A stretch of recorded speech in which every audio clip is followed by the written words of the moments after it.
बिस्मिल्लाहिर्रहमानिर्रहीम अस्सलाम वालेकुम दोस्तों। तो कैसे हम सब, उम्मीद है कि सब खैरियत से होंगे जी। तो नाजरीन, मेरा नाम है हमज़ा अली। तो आप देख रहे हैं हमारा चैनल प्लांट लाइफ विद साहिल।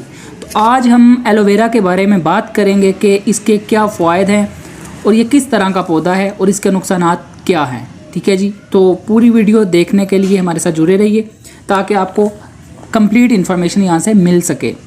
तो सबसे पहले चलते हैं इस पौधे की खसूसियत के बारे में कि ये एक ग्रीन कलर का आपको नज़र आ रहा है कि ये प्लांट है हमारे पास, और ये बहुत ही डीड किस्म का पौधा है जिसको आप हार्डी प्लांट कहते हैं। बहुत डीड किस्म का पौधा है कि इसको ना तो गर्मियों में ये इस तरह से होता है, अगर आप इसकी केयर मतलब कि मुनासिब केयर इसकी कर रहे हैं तो ये ना तो सूखने वाला है और ये इसकी ग्रोथ मतलब ज़्यादा ही होती है। वो बच्चे टाइप आप कह सकते हैं कि ये अभी देख रहे हैं आपके सामने कि हमने एक लगाया था और उससे ये कितने तकरीबन 25 से 30 पौधे इसके साथ से निकल आए हैं। ठीक है जी, और इसकी ग्रोथ भी बहुत ज़्यादा होती है। तो सबसे पहले ये कि आपने इसको दिन में एक मरतबा बस पानी लगाना है और धूप इसको तकरीबन 5 से 6 घंटे तक मिलनी चाहिए। ठीक हो गया। और खाद वगैरह जब ये इसका ग्रोइंग सीज़न आ रहा हो, जब इसकी ग्रोथ वाला जो सीज़न है वो चल रहा हो, तो तब आपने इसको खाद वगैरह भी डालनी है ताकि ग्रोथ इसकी अच्छे से हो सके। ठीक हो गया।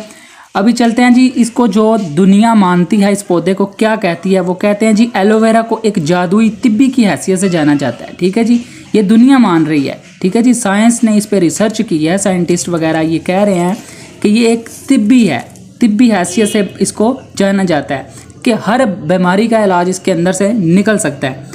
और इसके इस्तेमाल जो है सदियों से किया जा रहा है जी, हेल्थ इश्यूज़ को लेके, हेल्थ इश्यूज़ को रिज़ॉल्व करने के लिए, जो स्किन इश्यूज़ आ रहे हैं, जो मुंह पे दाने ये दाग धब्बे बन जाते हैं, उनको रिज़ॉल्व करने के लिए इसका इस्तेमाल किया जा रहा है।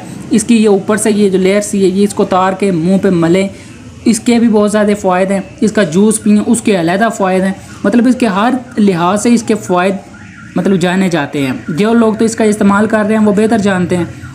अभी दूसरी साइड पे चलते हैं, इनके और बेनिफिट्स क्या क्या हो सकते हैं।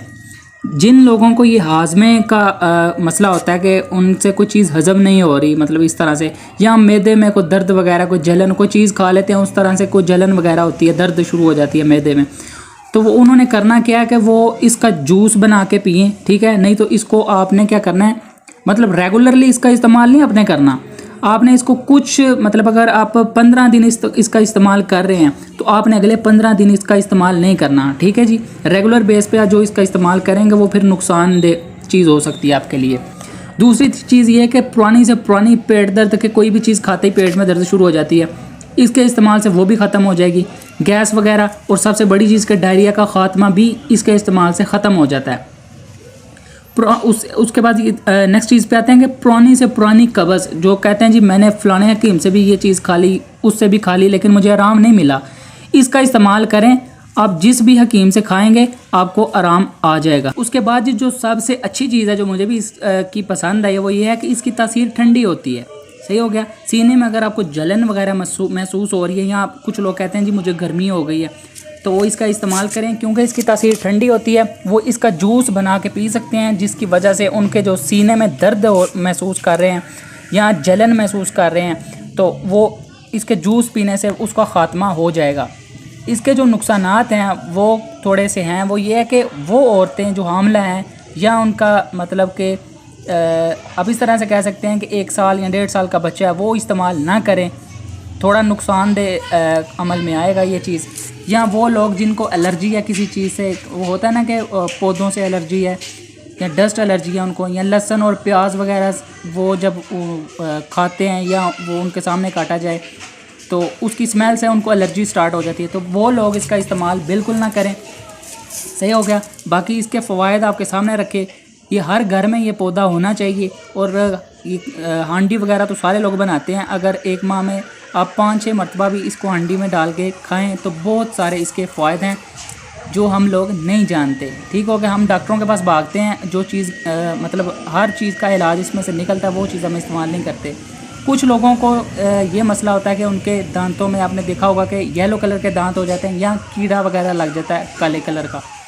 आप इसको टूथपेस्ट के तौर पे भी इस्तेमाल कर सकते हैं। आप इसको इस्तेमाल करें और 1 हफ़्ते बाद आप इसका रिज़ल्ट खुद देख लें कि आपकी ये जो पीले रंग आपके दांतों पे जमा होता है पक्का, जो बिल्कुल ख़त्म ही नहीं होने का नाम लेता, आप इसका इस्तेमाल करें। एक तो बदबू ख़त्म हो जाएगी आपके मुंह से, दूसरा ये कि आपके दांत इस तरह मोती की तरह सफ़ेद हो जाएंगे। तो ये थे जी इसके कुछ बेनिफिट्स जो आपको हमने बता दिए। तो आप इसका इस्तेमाल करें, फिर आप बताएं कि आपको इससे फ़ायदा हुआ या नुकसान। ठीक है जी, इंशाल्लाह ताला फ़ायदा होगा, क्योंकि हम लोग खुद भी इसका इस्तेमाल कर रहे हैं। ये आपके सामने एक पौधा लगाया था और कितने सारे पौधे इसमें से निकल आए। तो अगर आपको वीडियो अच्छी लगे तो हमारे चैनल प्लांट लाइफ विद साहिल को सब्सक्राइब करें, ताकि हर आने वाली नोटिफिकेशन सबसे पहले आप तक पहुँच सके। अल्लाह हाफिज़।